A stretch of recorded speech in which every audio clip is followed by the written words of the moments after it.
तुम्हाला कोणत्या संकटात आम्ही अर्ध सोडणार नाही, कसलं पण येऊ दे. मग बोलताना तसांना म्हणले समोरचे काहीतरी डाव टाकू पाहत आहेत.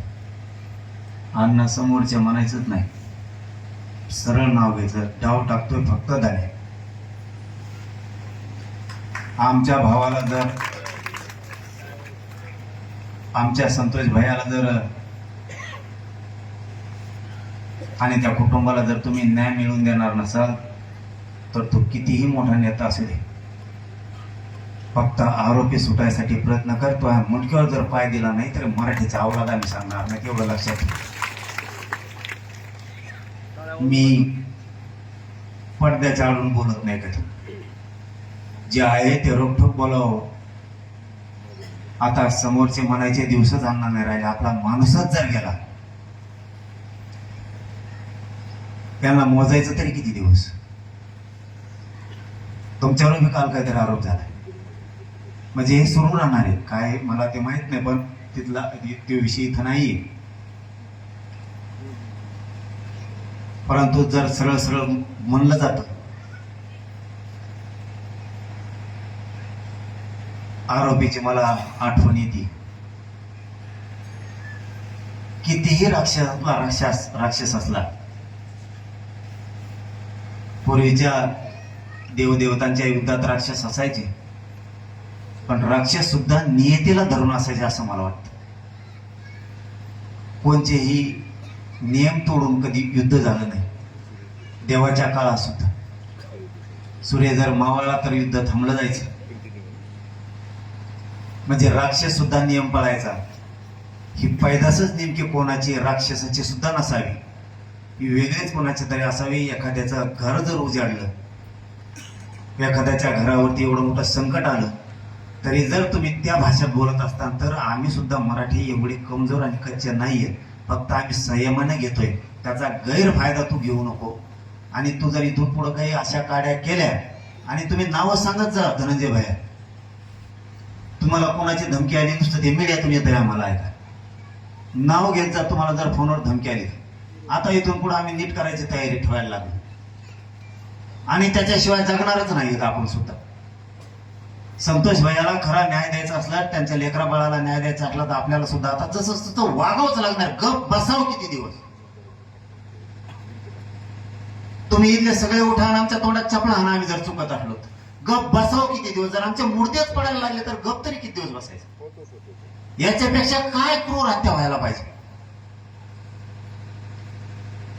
तरी पण आम्हीच त्यांचे भाषण ऐकून घ्यायचे. त्यांनी मोठ्या थाटात भाषण करायचे.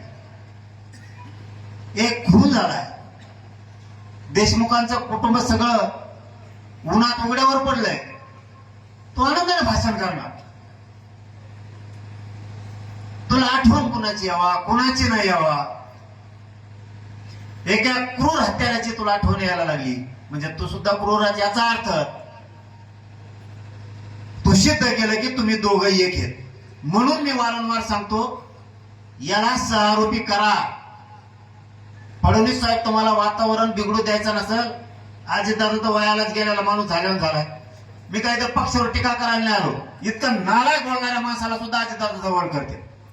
त्यांचा चांगला पक्ष असणारा सुद्धा डाग लावायचं काम करतात.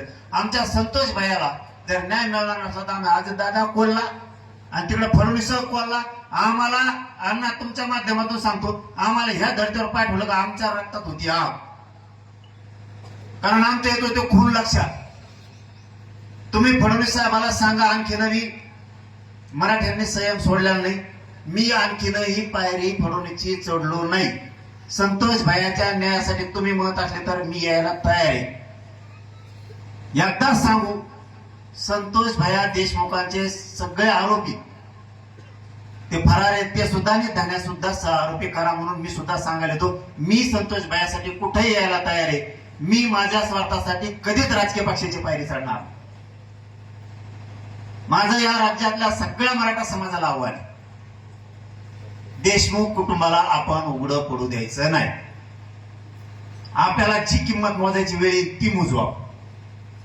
हे पक्षवाल्यांना यांच्या मतासाठी आपले खून जरी झाले, मुर्दे जरी पडले, तरी नेत्याला पाठबळ देऊन हे सांभाळते, हे सिद्ध झाले 1 वर्षात.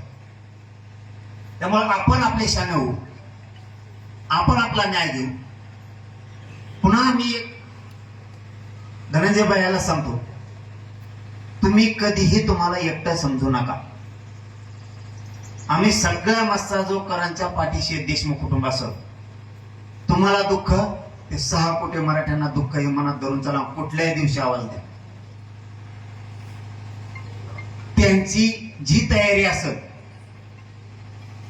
त्याच्यापेक्षा 5 पट तयारी आपण करू. त्याला नावीला जे तशी खेटाची सुद्धा इथून पुढच्या काळात तयारी ठेवू. याला